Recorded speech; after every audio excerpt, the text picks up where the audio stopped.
Hi, I'm Donna Jordan from Jordan Fabrics. Today, I'm going to show you how to make a quilt, and it's called Rolling Stone. Now, this is a traditional patchwork block, and the reason it's called Rolling Stone is because the block almost looks like it could roll. We're going to use a layer cake to make this quilt, and I've picked this one from Moda. It's called Rose, and these are fabrics designed by Joe Morton. And these are all small, traditional Civil War style prints, and I think they will make a really nice quilt. The only other thing we need to get started is a background. So I've picked this bone because there will be a nice contrast between this and all of our prints.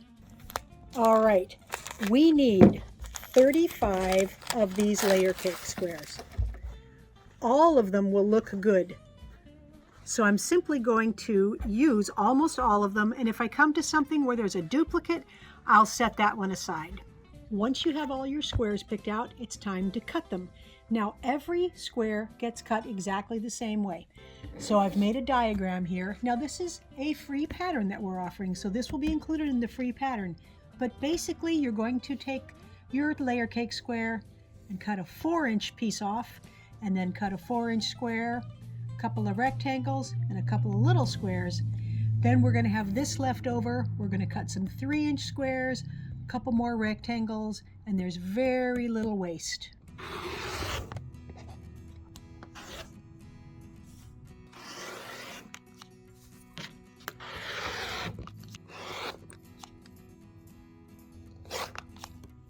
Okay, you can see that I've got everything cut out now, and I've kept all of the pieces from one layer cake square together because those are going to make one block. So everything is sorted except for these little teeny squares. We're going to use those later. They don't go in our blocks.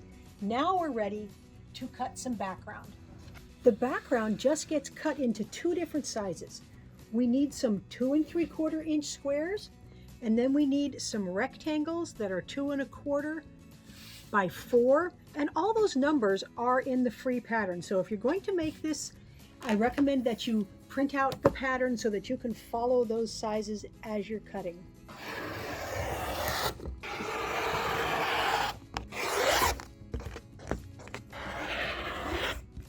There, all the background pieces are now cut out.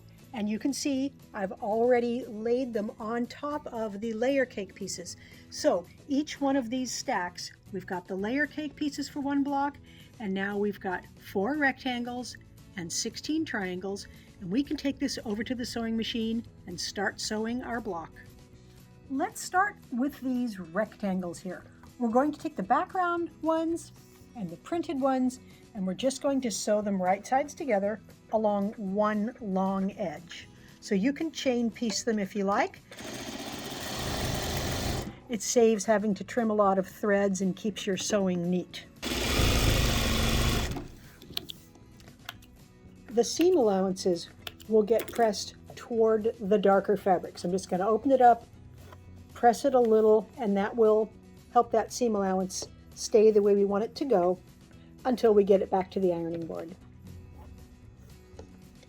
Next, we're going to take these 4 squares and the triangles, and we're going to work with those.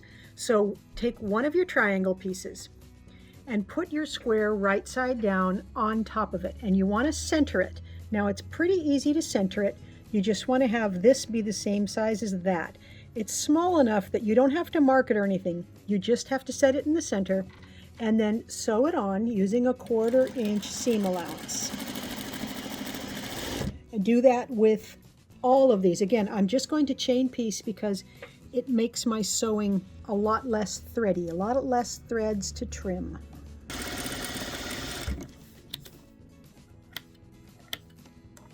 Now we need to add one to the other side, so I'm just going to turn everything around, put another triangle down, center it up exactly the same way, and stitch onto this opposite side.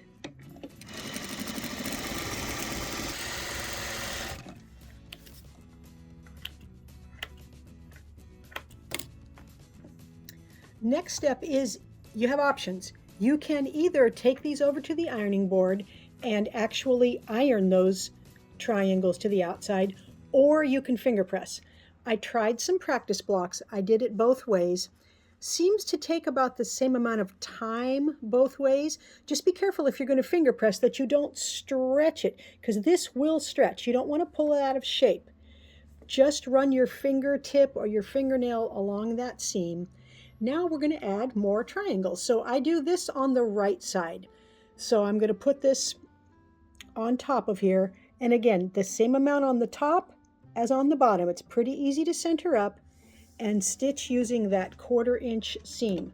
Now you'll notice that is where it starts and stops, is right where those two come together. Same thing at the far end. So I'm just going to do one so I can show you. So when we open this up, if we finger press it here, that will make one straight edge on both sides. I'm not going to open these up right now. I'm going to leave them stitched like this. I'm going to put one more on. And I just find that it works best if you leave it like this and take it to the ironing board just like that. If you just finger pressed these first two, I would recommend pressing like this first, then open up these side ones, and we've got a nice little square there. Next step is to trim the dog ears and make sure they're square, and we can do that all at the same time. So get your ruler and put the 2-inch line from this point to that point, right on the patchwork there. And then simply trim off that little bit of extra there. And we're going to do the same thing on all 4 sides. So every time, line up from point to point and trim off the excess. What we have now is a perfect 4-inch patchwork square with everything trimmed off. Now if you have one of these rotating mats, it will make the trimming go a little bit faster. So I would recommend getting one of these. I find that I didn't think I would use it, but I use it all the time. So all you have to do is spin, and it saves a lot of time. I'm back at the machine with everything trimmed and ironed, and we're ready to lay out the block. So these guys go in the 4 corners, and these guys go with the dark on the outside. So to stitch this together, I'm just going to start by putting these 2 right sides together. They're exactly the same size, and I'm going to stitch it on and leave it on the machine here. And then grab the next pair, right sides together. And the reason I chain piece like this and leave these all together is because it creates a lot less threads that poke through your patchwork. So when your quilt is all done, you don't have to go through and trim quite as many threads. So now we're going to open this up and just add these last 3. This one goes here. Doesn't matter which way it's turned, it's the same in all directions.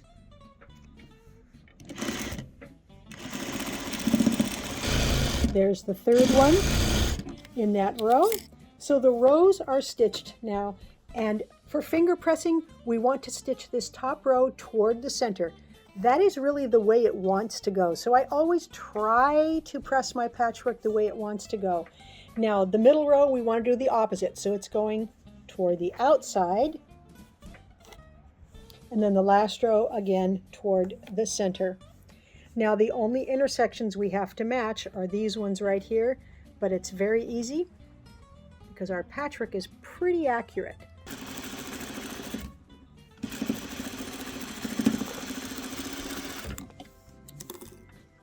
And now the last seam here. So there's the block. I'm going to finger press these seams toward the center again because it seems like that's the way they want to go. And that is the whole block. So I'm going to go ahead, stitch all the rest of them, and then we're ready to lay it out on the table.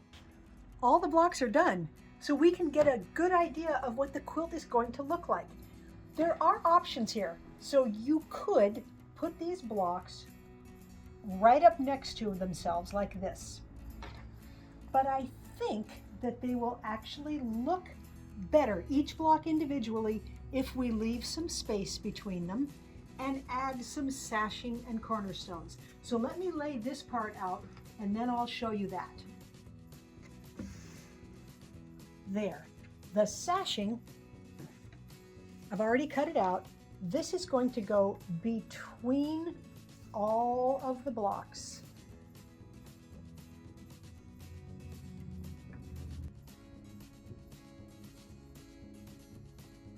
That's all the sashing. And remember those little teeny squares we cut earlier and set aside? These are the cornerstones. So you can pick out a variety of them. You can move the colors around, but any of them are going to look really good here. So this just adds a little spark and a little color between all of the blocks. Those cornerstones really add a nice pop. So to sew this together, it's very easy. I'm going to take this bottom whole row with the sashing, sew that all together. The next row is just sashing cornerstone the whole way down. So I'll make all the rows, stitch them up, add a couple of borders, and then it will be ready to be quilted. It's always fun when the quilt top is done. I like having it loaded on the machine because I feel like I'm almost finished. But we do have to pick a thread color. These are all neutral shades and they would all work well. Now the pattern, each block, it's very strong, so we could use a darker color and it probably won't fight with the patchwork. I don't think I would mind if the quilting was showing in there with that dark brown. Here's a medium brown. It's going to show a little less, still shows quite a bit. Now this one is going to blend into the background. Let's see if we can see it. Not show much there. This is kind of a gray taupe brown. Again, blends in pretty well, shows a little bit. Of course, we could go with the lightest choice here. Now that won't show it all in the background, and it'll show a little in these darker areas. This is hard. I think they will all look good. I'm going to go with this oatmeal color. This is one of my favorite quilting patterns. It's called Chestnut Swirls. For some reason, I really like this on Civil War style prints. I like it small, and that's what I'm going to do on this quilt.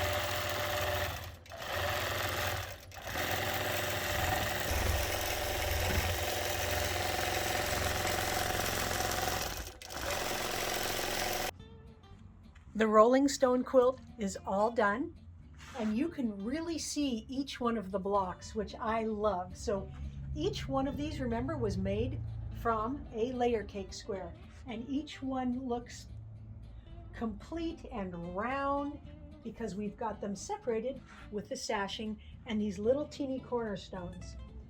The quilting is kind of that all over chestnut swirls. You can't really see it, which is nice. On the back, you can see it a little more on the back because it's a very small print on the back. Now it turned out 64 by 86, so that's a nice twin size quilt. And remember that smaller one I made?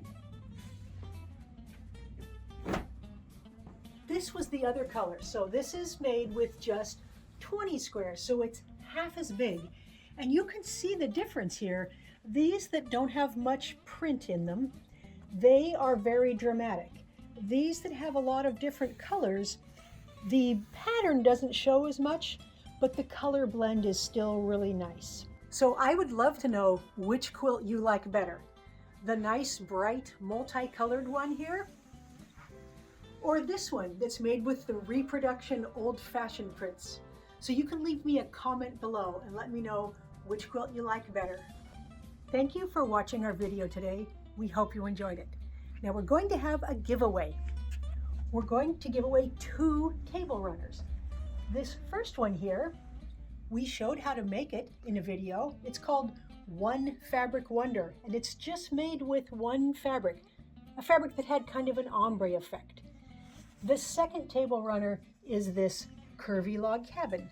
So it's got all these little pieces. There's 3 big blocks made up of 4 little blocks, and it's very easy to enter the giveaway. All you do is click the link right below the video that says giveaway, and you enter your name and your email address, and we can send these to winners anywhere in the world. So good luck. Now, if you like our videos and you want to support us, the best thing you can do is subscribe to our YouTube channel. That really helps us out. Happy quilting!